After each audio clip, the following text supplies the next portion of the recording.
엄청난 예산을 들여서 블록버스터급 영화를 만든 그 영화를 보면 드는 생각이 있습니다. 스펙타클하다.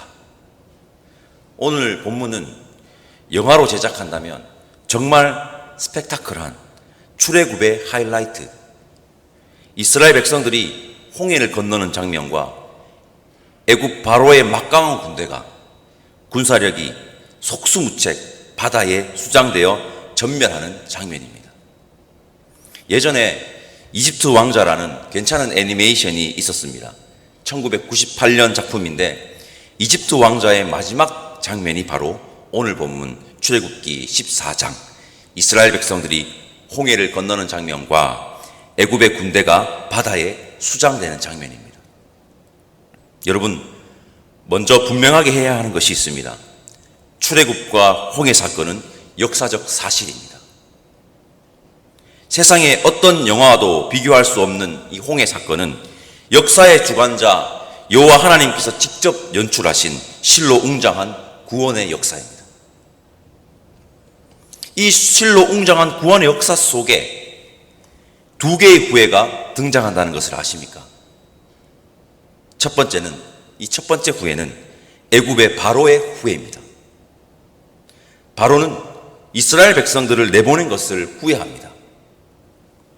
10가지 재앙을 통해 신적 두려움과 권위를 경험하고도 바로의 완악함과 욕망은 완전히 브레이크를 잡지 못하고 다시 내달리기 시작합니다.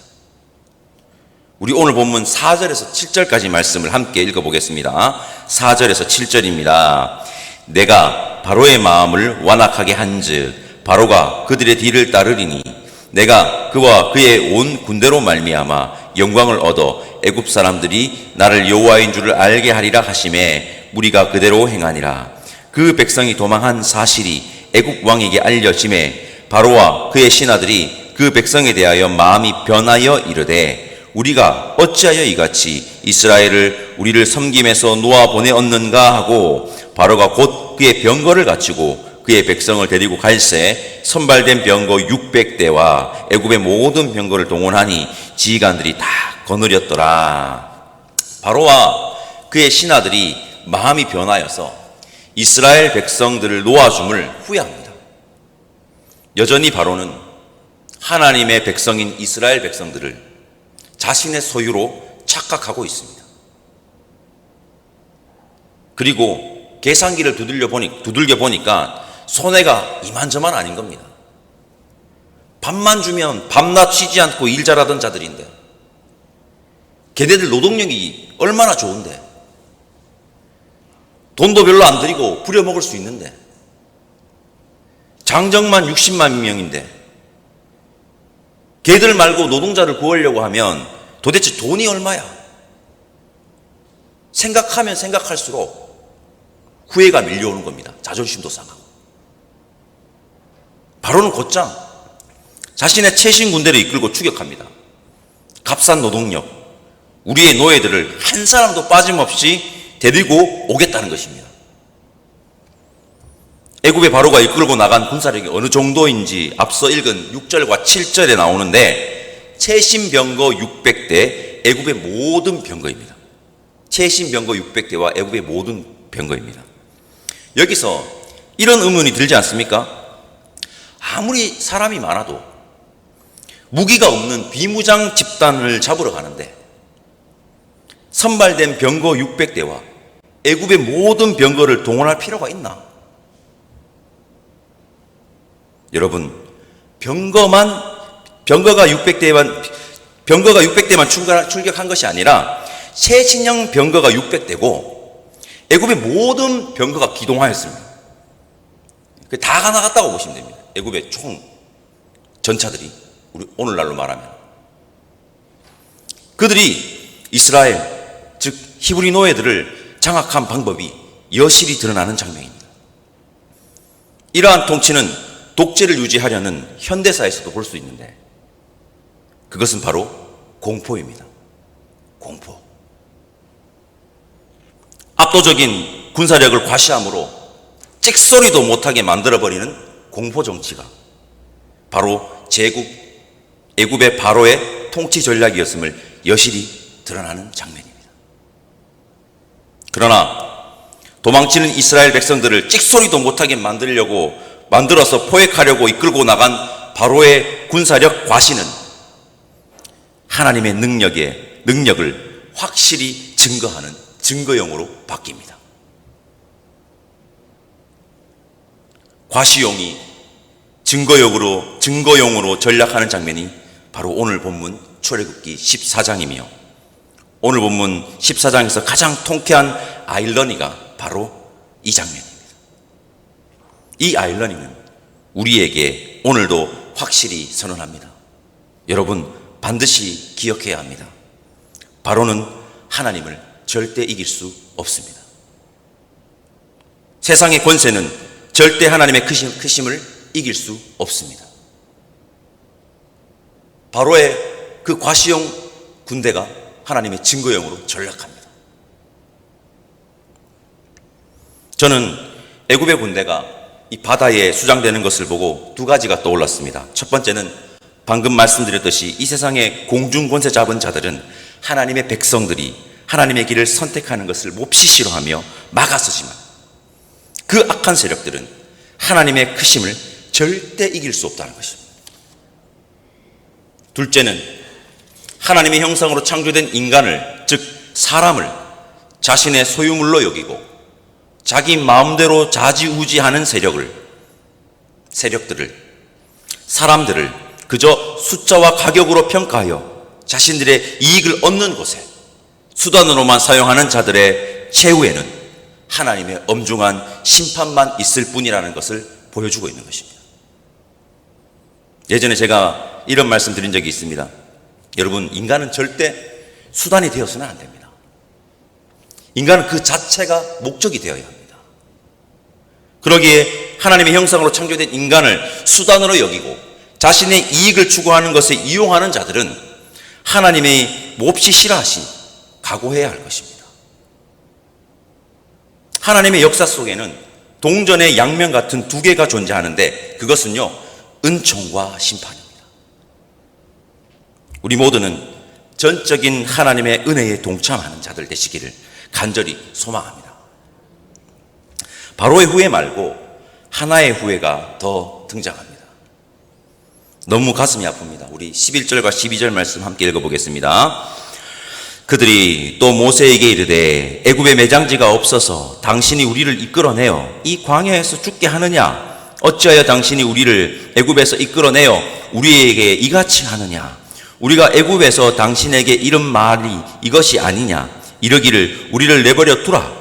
우리가 애굽 사람을 섬길 것이라 하지 아니하더냐? 애굽 사람을 섬기는 것이 광야에서 죽는 것보다 낫겠노라. 바로 이스라엘 백성들의 후회입니다. 바로의 공포 통치가 먹힌 것 같습니다. 인간에게는 원초적으로 가장 큰 두려움이 있는데 그 두려움은 죽음의 공포입니다. 죽음의 공포에 압도당한 그들은 애굽으로 돌아가는 것이 죽는 것보다 낫겠다고 모세에게 토로하며 출애굽한 것을 후회합니다. 그들은 구름 기둥과 불 기둥을 보고도 아직 몰랐습니다. 여호와 하나님이 역사의 주관자라는 것을 말입니다.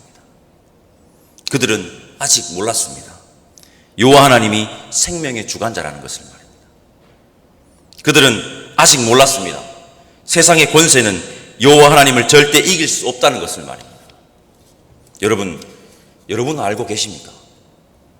여호와 하나님이 역사를 주관하는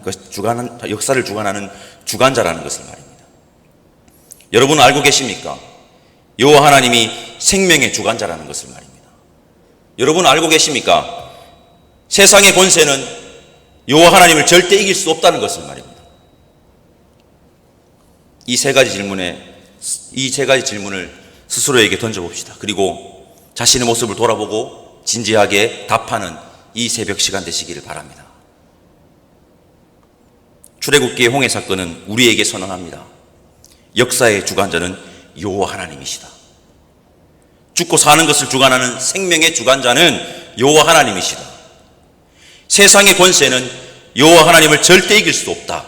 성도들이여, 세상의 권세에 두려워하지 말고 나 여호와 하나님을 온전히 신뢰함으로 경외하라.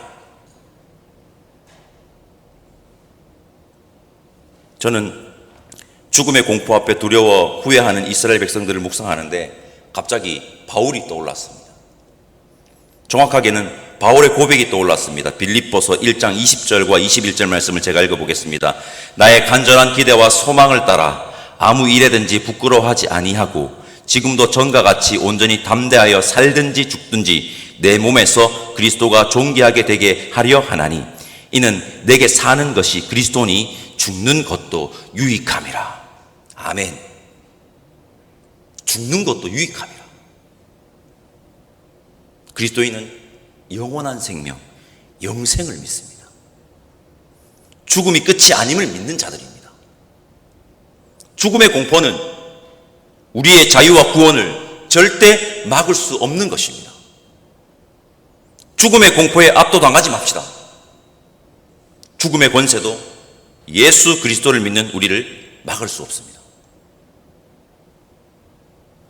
성도 여러분, 우리 모두는 세상 권세를 두려워하지 말고 여호와 하나님의 권위 앞에 무릎을 꿇어 엎드리는 경외하는 자 되시기를 간절히 소망합니다. 하나님의 역사는 선하시며 하나님의 역사는 완전하십니다. 그 완전함을 증거하는 것이 마른 땅이라는 단어입니다. 하나님의 역사 앞에 후회함이 없어야 합니다. 그러실 분 아무도 없으시겠지만 바로처럼 세상의 권력과 욕망에 취해 하나님의 역사를 가로막아서는 안 될 것이고 하나님의 역사를 이스라엘 백성들처럼 호들갑 떨면서 후회함으로 거부하면 안 될 것입니다.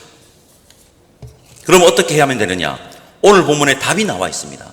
우리 13절과 14절 말씀 함께 읽어보겠습니다. 모세가 백성에게 이르되 너희는 두려워하지 말고 가만히 있어서 여호와께서 오늘 너희를 위하여 행하시는 구원을 보라. 너희가 오늘 본 애굽 사람을 영원히 다시 보지 아니하리라. 여호와께서 너희를 위하여 싸우시리니 너희는 가만히 있을지니라. 아멘. 우리 후회하지 맙시다. 호들갑 떨지 맙시다. 일희일비하지 맙시다. 차라리 가만히 있는 것이 훨씬 낫습니다.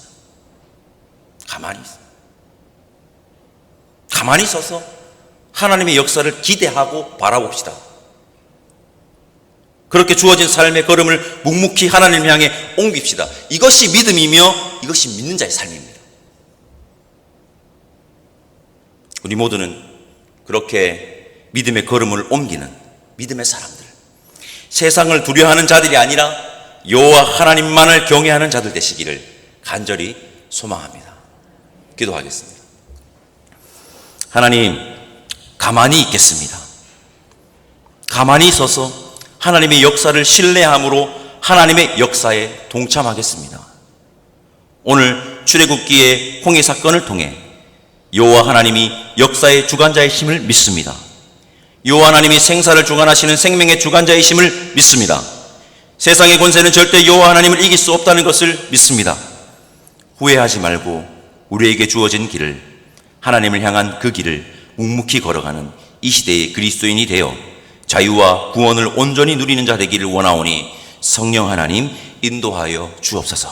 감사없고 예수님의 이름으로 기도드립니다. 아멘. 하늘에 계신 우리 아버지, 아버지의 이름을 거룩하게 하시며 아버지의 나라가 오게 하시며 아버지의 뜻이 하늘에서와 같이 땅에서도 이루어지게 하소서. 오늘 우리에게 일용할 양식을 주시고 우리가 우리에게 잘못한 사람을 용서하여 준 것 같이 우리 죄를 용서하여 주시고 우리를 시험에 빠지지 않게 하시고 악에서 구하소서. 나라와 권능과 영광이 영원히 아버지의 것입니다. 아멘.